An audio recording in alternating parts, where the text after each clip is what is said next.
Sandra, how are you feeling today, right now? I'm fine. Mhm. What does it feel like to feel fine? I feel okay. Like I feel regular.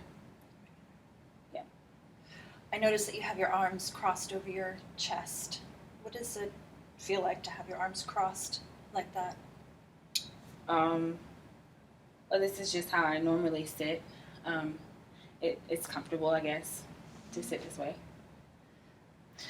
Well, you know, you've been seeing me for a while, and sometimes I like to ask you to try experiments to try to get at maybe some feelings that you're not aware of. And I wonder if you would be willing to try an experiment right now with your arms. Would that be okay? Yeah, sure. So I want you to exaggerate this pose and squeeze your arms as tightly as you can over your chest like that, and notice how it feels.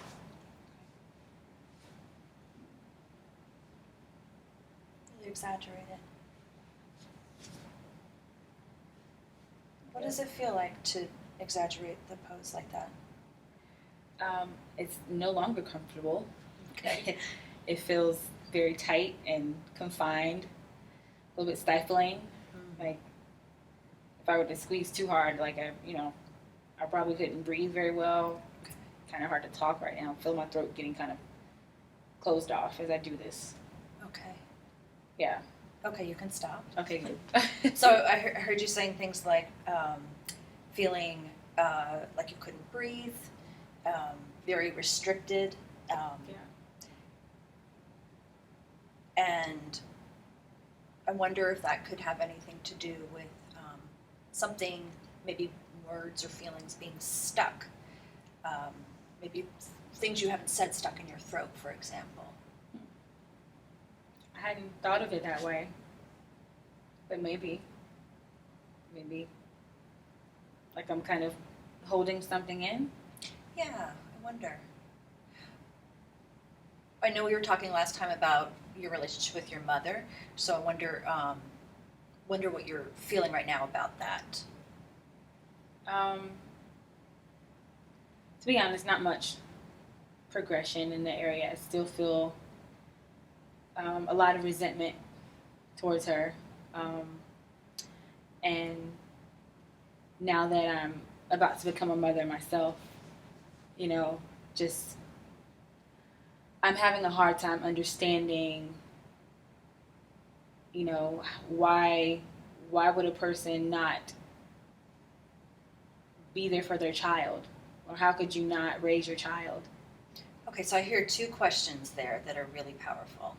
How could you not be there to raise your child, basically?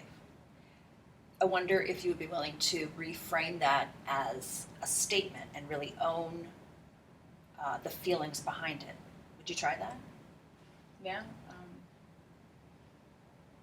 Mother wasn't there for me as a child. It feels like she abandoned me. It feels like she abandoned you. Okay, good. When you use language like it kind of distances you from the feeling. So I wonder if you'd be willing to try to restate that with an I and really own the statement that you're making instead of it feels like I feel.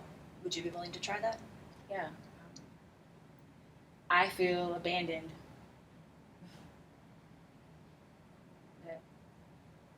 That was a little bit more difficult to say. Okay. How do you know that it's more difficult? What do you feel? Well, because I had to own the fact that I was abandoned as a child, and that my mother raised my siblings, but not me. And it's difficult to own that, like to really just say that that's my reality, that I was abandoned by my mother. And that isn't something you could say directly to her, or you haven't been able to for many reasons, right? I haven't. No. And so I wonder if you're at one of those stuck places that we've talked about where feelings and you know words that haven't been spoken are kind of stuck, and they're maybe manifesting in your body. And I wonder if you would engage in another experiment that we call the empty chair, where you would have an opportunity in this safe environment, because you trust me, to speak to your mother, imagining that she's here, and say some of the things that you would like to say. Would you be willing to try that? It can feel a little silly, but it is really a good way to sort of to move through, sort of unstick yourself with those feelings. Yeah, I'll give it a try. Okay, so let's just imagine we've invited your mother in, and she's sitting right here, Okay. and you're in a safe place, and you're just gonna try to tell her a little bit about how you're feeling about your relationship with her. Okay. Hi, Mom. I guess I really just want to start by saying I would like our relationship to be better, but the things that are holding me back have to do with me feeling unwanted by you, abandoned even. I don't understand how or why you didn't raise me when, in my mind you're capable, but you just didn't want to take on the responsibility. And it's more hurtful, or I'm more hurt to think about the fact that you raised my siblings, but not me.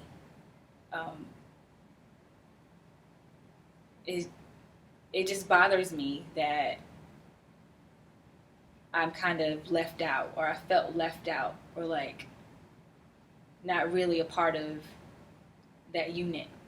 I know you're my mother, and I know that you love me, but I'm just having a hard time understanding why you didn't try harder to be there for me, or why you didn't make more of an effort to be a responsible mother. Like when I have my child, I know something that I won't do. I wouldn't leave my child with you to be raised. I would take on that role.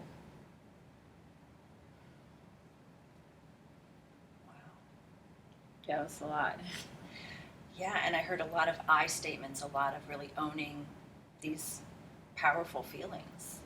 What was it like for you to say those things to her? What did it feel like? Felt good, to be honest. Just to say it out loud. It's everything I've been feeling, but I haven't tried to say it to her directly. For the sake of her feelings, I guess, but it felt good to get it out. Do you notice any change in your breathing and in the tightness that you had when you first walked in? Do you feel any more open in this area? I do, actually. I'm not folded anymore. My arms are not crossed anymore. I guess that does work. So another side of this that can be really powerful is for you to take your mother's place and speak to you. Oh, wow. Okay. So that will put you in her shoes and give you a real sense of empathy for maybe what she is going through or has gone through. Would you be willing to step into her shoes? I'll give it a try. Okay, why don't you physically come over to her chair so that you can change that point of view. Okay. And really try to just like you did before, but as your mother, speak to your daughter, Kendra. Kendra, I want you to know that I love you. As your mother, I do regret not being there for you the way I should have been. At the time that I had you, I was very young, And I thought the best thing for you was to be with my mother, who I knew, would raise you the best way that you should be raised. Um, at the time, I just didn't feel like I was capable to be the mother that you needed me to be. And I do regret that. I do regret that I didn't, for a sense, at least try to mature enough to be who you needed me to be. I really want our relationship to grow now. And I hope that we can move past this. And I want you to know that I'm going to be here for you and my grandchild in any way that I can, from here on out. And I do apologize that you feel like I abandoned you. It was not my intention. I thought that I was giving you what I thought was the best. But now I see that that may not have been fully the best thing for you.